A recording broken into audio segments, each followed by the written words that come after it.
alunos, bem-vindo à segunda competência de gestão de carreira.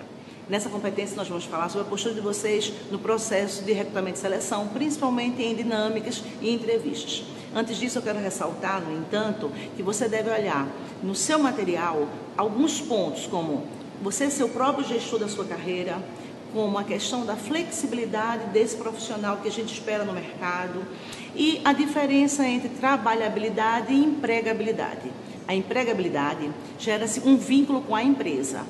E a trabalhabilidade, você vai desenvolver as suas competências, o seu chá, como um profissional aprendiz, sempre em constante desenvolvimento.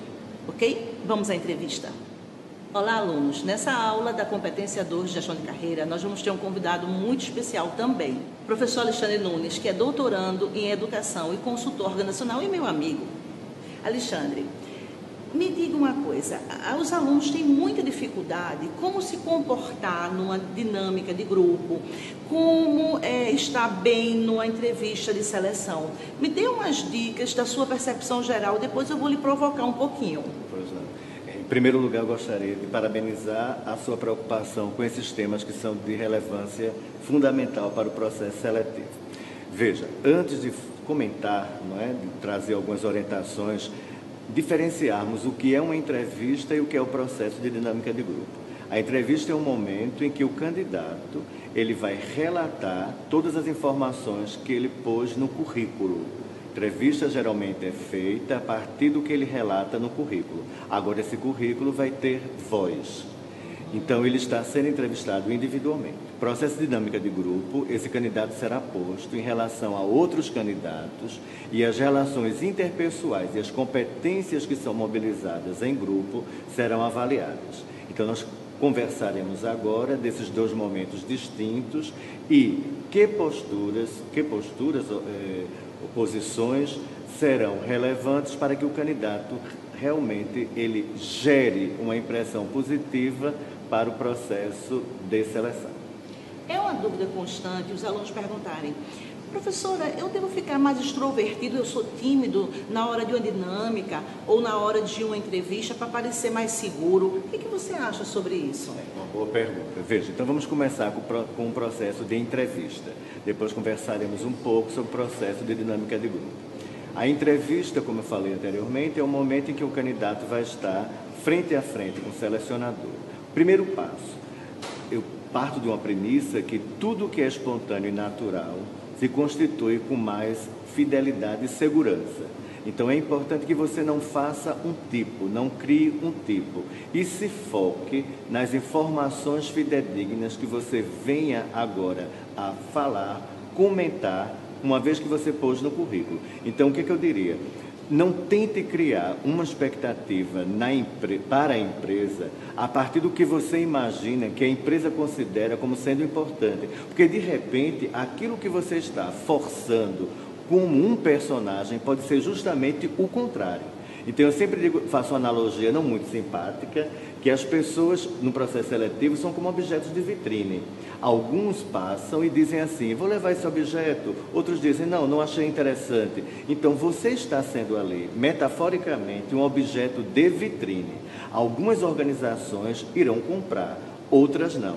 Agora, se você fica tentando imaginar qual o personagem que você vai criar para ser comprado, você pode até, de alguma forma, ser pego pelo justamente ao contrário. Você deixando de ser espontâneo, que era justamente o perfil que a empresa gostaria, e você termina sendo prejudicado. Então, respostas fidedignas, seguras, fundamentadas. Uma coisa que eu percebo muito, Lorena, é que não basta responder. É preciso que você fundamente a resposta que você fornece. Então, por exemplo, exemplificando, como é que você se vê como um aluno, na sua escolaridade? Como é que essa dinâmica como aluno? Então, na entrevista você vai e encanta. Eu sou um aluno muito dinâmico, eu sou um aluno muito empreendedor. Ok, então me fale, fora a sala de aula, quais são as coisas que você faz que justifica esse dinamismo? Bem, e aí o silêncio. Então, vejam que você anuncia um perfil, cria uma expectativa no entrevistador e não sustenta.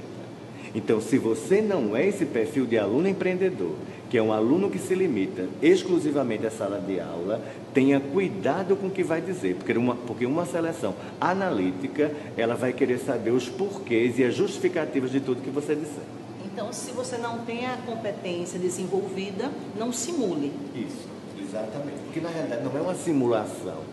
A gente tem que perceber a entrevista, tal como o currículo, numa outra aula que você teve, por sinal excelente, com o professor Silvio de Paula, falando sobre a questão. O currículo é um momento de expressar a minha realidade, o meu perfil profissional. E a entrevista é um momento para que eu fale desse perfil, agora que seja fidedigno. E quanto mais fidedigno, eu vou ter condições de realmente justificá-lo sem simulações, que é a palavra-chave que você coloca. Com certeza. Agora me diga uma coisa, na dinâmica, algumas pessoas ficam mais quietinhas, outras são mais atiradas. E o que você acha que a pessoa deve realmente colocar ali naquele momento? Se ela é tímida, ela deve colocar-se como tímida mesmo. Se ela é extrovertida, ela deve colocar como extrovertida. Ou tentar forçar um pouquinho para na dinâmica ser mais proativo e interagir melhor com as pessoas. Perfeito. Excelente pergunta, fico muito feliz pelo grau de complexidade, né, de importância e de relevância das suas questões. Veja que coisa interessante, não é? Agora saímos da entrevista, estamos em grupo e algumas questões serão feitas e você vai interagir não só com o entrevistador, como as pessoas que estão concorrendo com você. E eu gosto muito de metáfora, Então, por exemplo, você recebe, porque a metáfora ajuda a associar a compreensão. Você está em casa, uma visita chega, você está nos seus aposentos mais privativos. Quando você vai receber essa visita, você tende a arrumar-se. Então eu diria o seguinte, entre uma simulação que se distancia de mim e uma arrumação que fala melhor de mim, você pode pensar nessa perspectiva. Então, por exemplo, se eu sou uma pessoa que tenho dificuldade de expressão, eu não vou me colocar numa posição que eu tenha que dar um discurso ali, porque aí eu não vou segurar, eu não vou terminar bem. Eu vou anunciar essa pretensa necessidade de falar muito, eu não vou dar conta disso. Agora, entre um discurso e a omissão da fala, você tem que verificar o que é que você pode fazer, no melhor que você pode fazer, e tem que se posicionar de forma segura. E, Lorena, é só uma diferenciação. Como a minha formação é em psicologia, mostra a diferença do tímido e do reservado. O tímido, ele tem vontade, tem desejo, mas ele não consegue. O reservado, ele flui da forma dele, ele fala, se expressa, sem uma necessidade de não fazer um papel que não corresponde à realidade. Muito bom, Alexandre, muito obrigada. Está sendo esclarecedor, eu acho que por demais, e os alunos devem estar adorando também, como eu. Eu queria saber agora sobre aquelas perguntas capciosas. Chega na entrevista, está lá o candidato, fale sobre si mesmo. Muita gente trava. O que a gente deve fazer nesse momento? Ótimo. Veja, interessante que a gente tem que pensar. Estamos fazendo entrevista de emprego para emprego corporativa. Não é psicoterapia e não é conversa de mesa de bar. Então, alguns aspectos, eles não precisam ser postos. Por exemplo, acontece muito na minha experiência, pessoas que utilizam o processo de entrevista para uma terapia e trazem componentes de questões e conflitos familiares, questões e conflitos pessoais. Então, o que a empresa quer saber é o seguinte: traça um pouco do teu perfil, pontos que você consegue trazer fortes, pontos que você está em processo de desenvolvimento. Então, você não vai para uma entrevista falar mal de você, mas você pode dizer, por exemplo, um ponto forte, eu sou uma pessoa muito focada, mas eu preciso me disciplinar um pouco em termos de horário e estou trabalhando para isso. Porque se a empresa pergunta, ela quer ouvir. Se você se omite de colocar um ponto a melhorar, então não pense, mesmo que a empresa utilize na entrevista pontos fracos, pense nesses pontos fracos como pontos a melhorar. Então, se você diz, vou simular uma resposta agora que não é bem-vinda. Pontos fortes, eu sou honesto, sou trabalhador e sou obstinado por resultados. Pontos fracos, não tenho. Ou sou perfeccionista. Ou então né? sou perfeccionista, Nossa, sou exigente. todo mundo é exigente, todo mundo é perfeccionista. Exatamente. Então você pode, até na resposta, deixar bem claro, eu diria até que esse ponto fraco seria um ponto a desenvolver. Estou trabalhando em relação a isso. Isso vai gerar uma segurança muito grande para a empresa. Isso vai mostrar que você tem uma consciência crítica de si mesmo, não se acomoda com os pontos que precisam ser melhorados e está em movimento de trabalho. E se conhece, né? A gente falou tanto sobre o autoconhecimento durante a disciplina e é um ponto realmente para a gente focar. Se eu não me conheço, eu não me percebo, como é que eu vou me trabalhar? Exatamente. Tem uma outra pergunta que eu acho interessante que as pessoas param um pouquinho diante dela. Faça uma avaliação do seu perfil profissional no último emprego, no emprego atual. E aí a pessoa fala e depois você pergunta assim, me dê uma nota. Como é que você se sai de uma dessa, Alexandre? Perfeito. Eu vou usar e vou responder em termos de orientação, logicamente salvaguardando os contextos, e vou usar a matemática, né? Então, eu vou pedir emprestado da ciência matemática uma forma. Veja, eu trabalho muito com a questão dos extremos. Extremos para o inferior, extremos para o extremo superior. Então, eu sempre digo, Lorena, que entre um extremo inferior e um extremo superior tem um leque de possibilidades. Você se atribuir notas muito baixas, você está dizendo para a empresa, não me contrate. Você se atribuir notas no extremo da excelência, você está dizendo, eu não tenho mais o que aprender, eu sou perfeito. Então, calcula aí um 8, um 9, um 9,5. Agora, sempre é interessante você dizer, por exemplo, simulando mais uma vez, eu me dou um 8,5, um 9, mas em processo de busca de um 10. Ok, boa dica. Para a gente fechando essa entrevista que está tão gostosa, como é que as pessoas podem fazer, enquanto candidatos, para controlar um pouco a ansiedade, o nervosismo? Porque tem gente que tem as competências desenvolvidas para aquele cargo e chega na hora e não consegue realmente mostrar isso durante o processo de seleção, seja na entrevista, seja na dinâmica.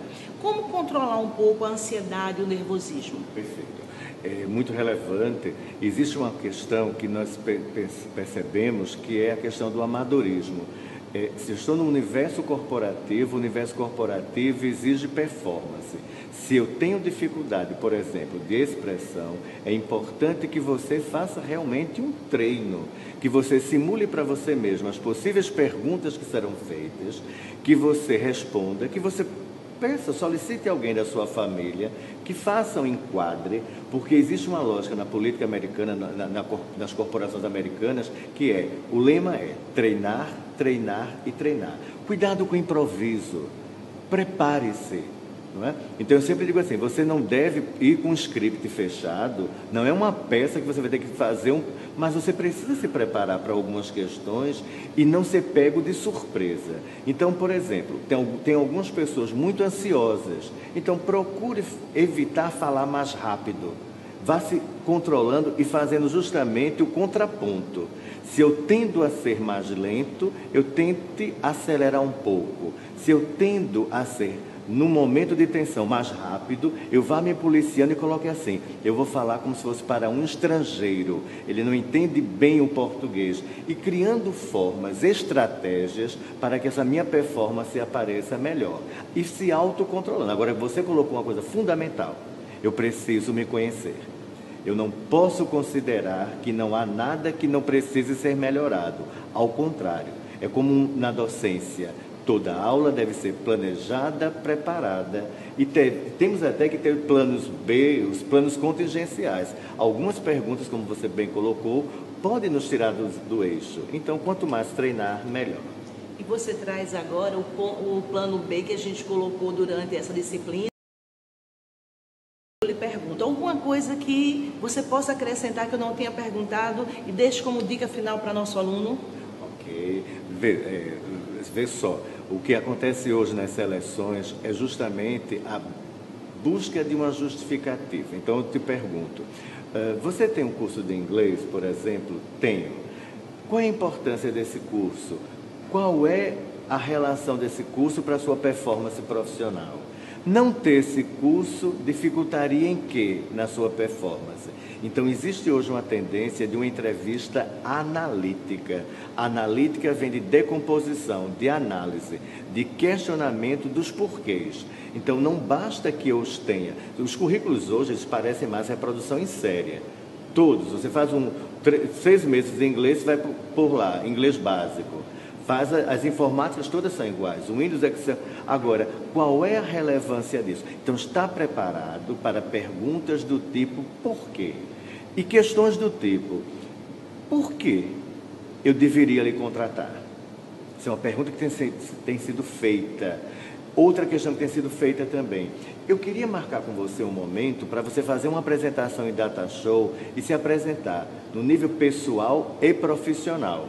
Então, ali está sendo avaliado o seu nível de criatividade, o que é que você vai selecionar como informação. E eu sempre digo, se é corporativa, é entrevista corporativa, eu já vi apresentações que a pessoa gastou muito tempo, ela fez até uma coisa interessante, criativamente, ela colocou fotos da infância, da adolescência e do momento atual, mas deu muita ênfase na vida pessoal. Então, traz uma trajetória enfocando a questão profissional de como você está, de como você gostaria de estar daqui a um certo tempo, para mostrar que você é uma pessoa em movimento. Ok. Alexandre, muito obrigada. A gente fica por aqui com essa aula, lembrando, esse profissional que o Alexandre falou, que nós conversamos agora, é o profissional proteano, aquele que tem flexibilidade, aquele que tem adaptabilidade, aquele que faz a gestão da sua carreira e aquele que tem o desenvolvimento contínuo como foco. Sucesso!